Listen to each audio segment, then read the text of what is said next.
all new, all electric, made of a mist. For your safety, life jackets and printed instructions on how to wear them are stored and displayed in various locations throughout the vessel. We encourage you to take a few moments to find the closest location to you and review the instructions. Also, for your own safety, please keep your hands and feet inside the boat at all times. Please refrain from standing on the seats or the metal boxes on the deck of the boat. Please keep youngsters off all railings. If you have any questions or concerns, please feel free to speak to one of our crew members. That ventured closer to the Horseshoe Falls than any boat ever had before. In 1955, the first modern made-of-the-mist boat entered the river, made of steel and powered by twin diesel engines. We appreciate and enjoy the beauty of this natural wonder just as much as our thousands of yearly visitors. We know we have a responsibility to help protect it. That's why we create a few of North America's first newly built all-electric vessels. These zero-emission boats offer an experience that is undisturbed by engine noise, vibration, or exhaust fumes, and are unlike any others that journey to the heart of Niagara Falls.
leading-edge technology is being employed in this context in the United States for the very first time.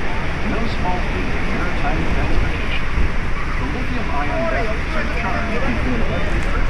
Our shoreside charging system fully charges each boat in 7 minutes and does so without disruption to our boarding or disembarking process.